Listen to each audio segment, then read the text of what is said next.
Estamos ya en contacto con el economista Alberto Acosta Burneo y le hemos invitado para dialogar justamente sobre dos temas que en este momento tienen una incidencia en el debate nacional, que es el tema minero, que es un tema en donde ya hemos visto algunas expresiones del economista Alberto Acosta, y me parece que es interesante en medio de una ciudad que está, de alguna manera, le cuento, economista Acosta, convulsionada por el tema, en donde el tema también ha ido o ha pasado a lo político, pero es evidente que a su criterio, en su conocimiento, es importante escuchar su punto de vista sobre este tema. Bienvenido, muy buenos días desde la ciudad de Cuenca para todo el país. Muy buenos días, muchísimas gracias por la invitación. Yo creo que el país tiene que entender finalmente la importancia que tiene la minería y sobre todo la importancia que tendrá en el futuro. El Banco Interamericano de Desarrollo, el BID, lo dice con claridad, dice: en Ecuador existen grandes oportunidades para dar un salto cualitativo y cuantitativo para tener un estatus de país de ingresos altos. Y nos dice el BID, tres son los sectores claves: agricultura, minería y turismo. Los sectores que nos van a llevar a dar ese salto a estatus de país de ingresos altos. Lamentablemente, a pesar de todo este potencial que tiene la minería y que ya lo vemos actualmente en cifras, hay quienes se empeñan en bloquear a este sector y utilizan la misma estrategia de siempre. Utilizan el miedo, catastrofizan las consecuencias e ignoran beneficios. Lo hicieron en su momento con el Yasuní TT, repitieron el libreto en Buenos Aires y en Río Blanco, y en el caso de Buenos Aires y Río Blanco terminaron entregando esos territorios a la minería ilegal. Ahora están apuntando en contra de Loma Larga y creen que realmente el resultado va a ser distinto que lo que ya se hizo en los casos, por ejemplo, de Río Blanco. Eso es lo tremendamente preocupante de lo que está sucediendo, que se ha politizado el tema y se ha dejado de lado temas técnicos imparciales. Ahora, es importante hacia dónde se encamina todo esto, ¿no? Porque se ha vuelto ya un tema más político, en donde pues evidentemente hay duda por parte de varios sectores de que no hay incluso un estudio definitivo si es que se podría generar o no un efecto dañino a las fuentes hídricas en el sector de Quimsacocha. Es que ese es el problema, es que esto ha ido a una esfera política y a una esfera de las emociones. Lo que existe ahora se ha logrado sembrar en la ciudadanía miedo, y esto se ha transformado en la gran oportunidad para los políticos oportunistas de siempre, para revivir campañas y posiciones políticas de gobiernos locales. Ya oímos a Rafael Correa, que siempre defendió la minería y el petróleo, y que ahora el correísmo está yendo, se ha transformado en antimineros. Todo es oportunismo político y no les importa el costo que esto significa para la ciudadanía y para el país. Porque hay que estar muy claros, la minería no solamente es oro o cobre, es actividad económica. Cada proyecto minero genera una cantidad muy importante de empleos directos e indirectos en transporte, en alimentación, en seguridad, construcción de carreteras, energía, talleres, salud, puertos, etcétera, etcétera. El Banco Central proyecta que solamente con las dos minas industriales que tiene el país y los 7 proyectos adicionales, la inversión total ascendería a más de 17.000 millones de dólares. El Ecuador recién está conociendo lo que es la minería industrial y Azuay no conoce lo que es la minería industrial. Azuay no ha tenido.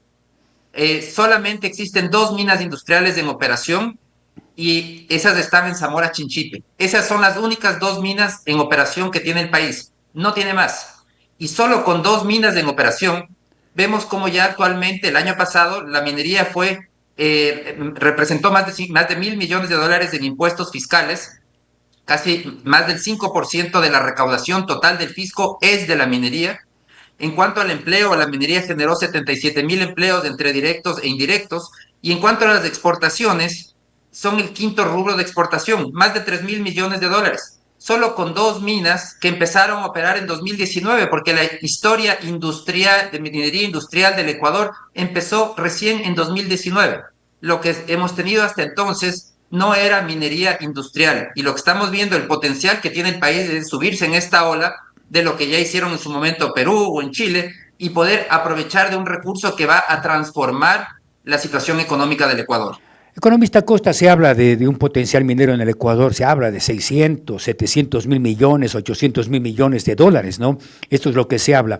Pero muchas personas manifiestan cómo buscar desde el Estado la posibilidad de que esta riqueza posiblemente quede más aquí en el Ecuador, que de pronto favorezca a ciertas empresas extranjeras. ¿Qué piensa usted al respecto?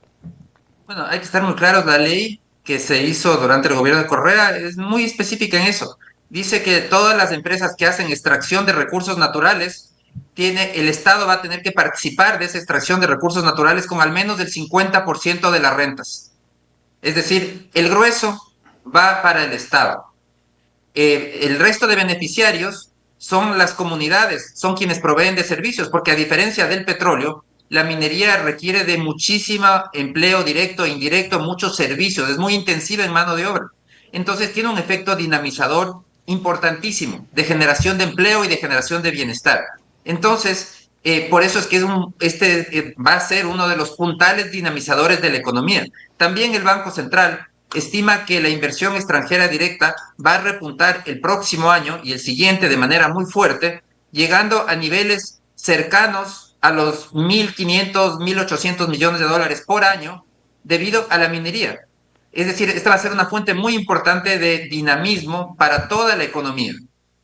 Ahora, economista Acosta, aquí el tema ya se volvió bastante político, ¿no?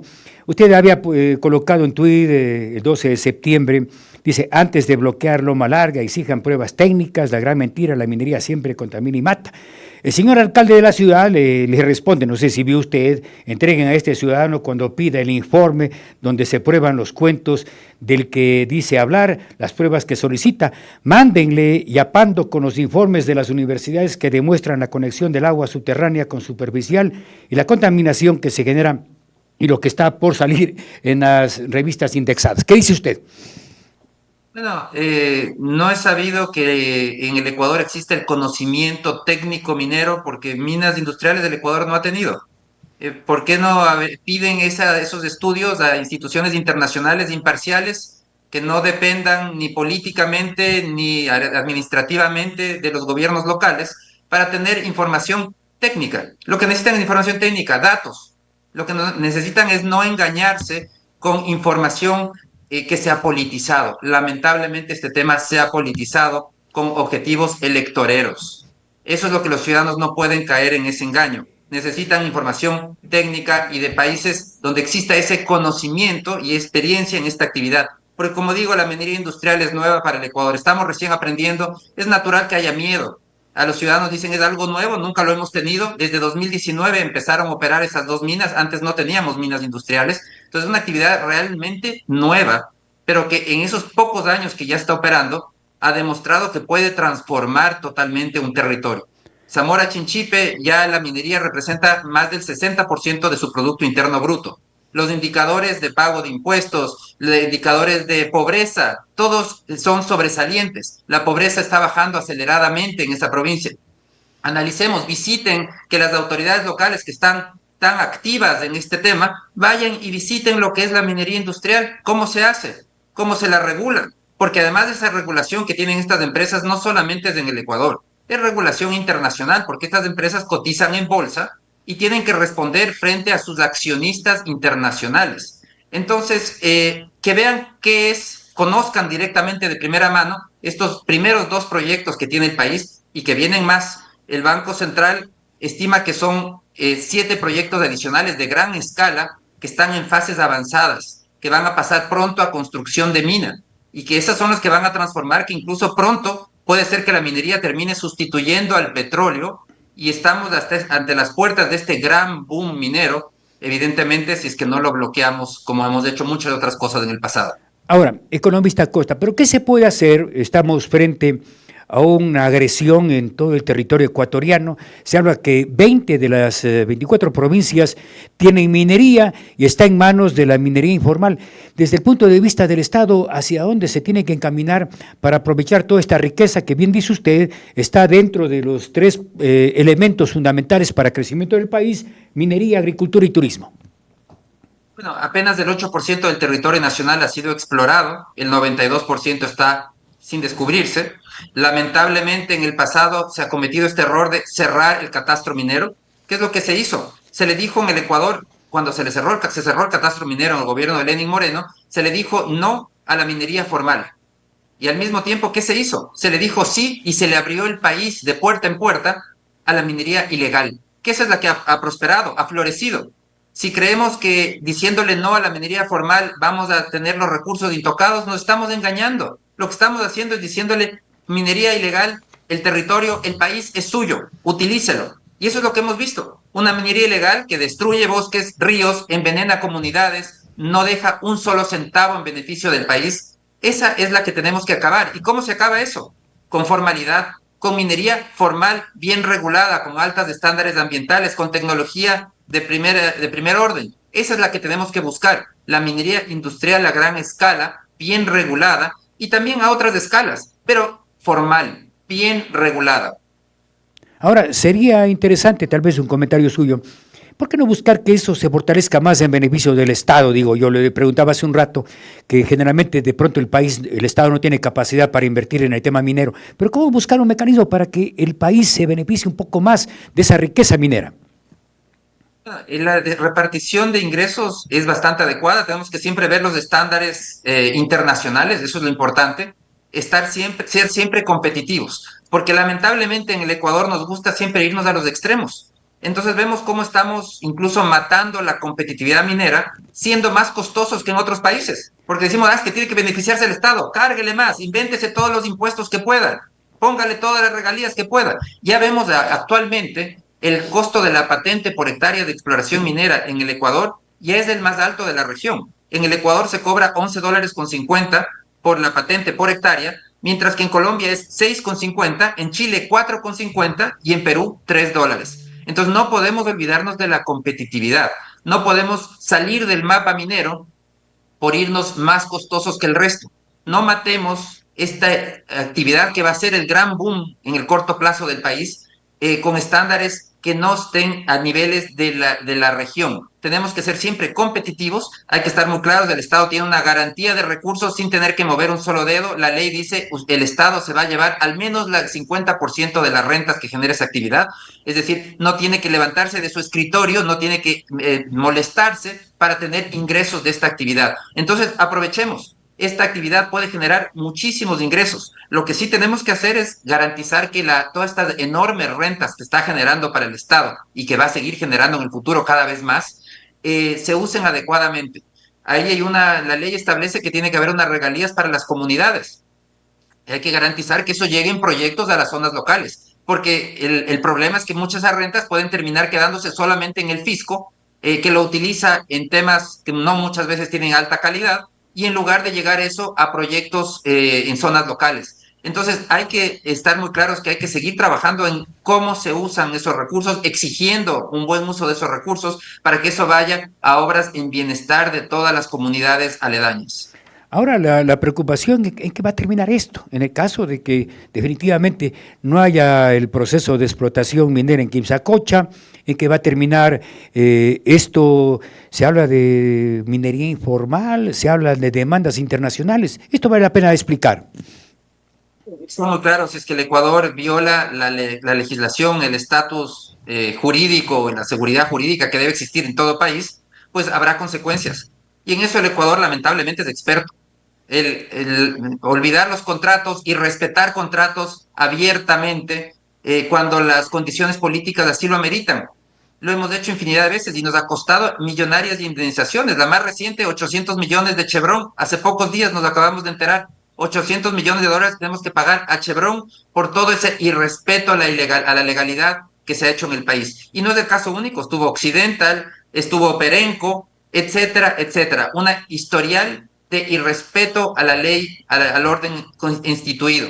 Y es lamentable porque no solamente que va a tocar pagar eventualmente una millonaria indemnización si se terminando este contrato de una manera ilegal, sino que también se sigue trabajando en este precedente nefasto para la inversión. Un país en donde no existe seguridad, la ley no da seguridad, no hay seguridad jurídica. Eso es un precedente nefasto para la inversión en su conjunto. Esto es lo que provoca que tengamos niveles reducidos de inversión, que el país crezca lento que se mantenga en el subdesarrollo es precisamente que es un país que no logra generar un ambiente atractivo para invertir. La ley está hecha para ser respetada, no para ser ignorada cuando me conviene. Cuando ya no me gusta, entonces ignoro la ley. Así no funciona. La ley se respeta cuando me gusta y cuando no me gusta. Eso es un Estado de Derecho, eso es un país serio y civilizado. Bueno, las demandas que nos han hecho siempre nos han ganado, ¿no? Esa es la verdad. Ahora, no puedo dejar de preguntarle ya en la parte final, en razón a su tiempo, un comentario suyo sobre el tema de la eliminación de los subsidios, sobre todo al diésel, que también ha generado comentarios diversos y que también se ha politizado, economista Acosta. Bueno, es un tema muy sensible, pero el gobierno ha hecho una decisión histórica, valiente y bien pensada, porque está acabando con una historia de desperdicio. 5 décadas de desperdiciar más de 60.000 millones de dólares al tacho de la basura, 60.000 millones de dólares. Es simplemente un despropósito histórico. Esto de aquí, lo que está haciendo el gobierno es reconocer que los subsidios solo se justifican si es que van a los más pobres y por eso es que está focalizándolos. Este subsidio lo está transformando en un beneficio para los ciudadanos más pobres, para que no suba el precio del transporte público, para que tengan, para dar beneficios a los agricultores, para aumentar el número de beneficiarios del bono de desarrollo humano. Al, al final del día es reconocer que se necesita que estos recursos dejen de financiar a los más ricos, que dejen de financiar a países vecinos vía el contrabando y dejen de financiar a redes criminales. El subsidio a los combustibles tiene que transformarse en un subsidio directo, como lo está haciendo el gobierno, hacia quien realmente lo necesita. Me parece muy bien. No le quito más tiempo, economista. Gracias por su participación. No sé si algo más quiere agregar. Yo creo que esta es una oportunidad histórica que tiene el país para seguir transformando y acabando con esta era de la farra de los subsidios generalizados y comenzando con la era de la focalización de subsidios. El subsidio tiene que ir a los más necesitados, no al resto.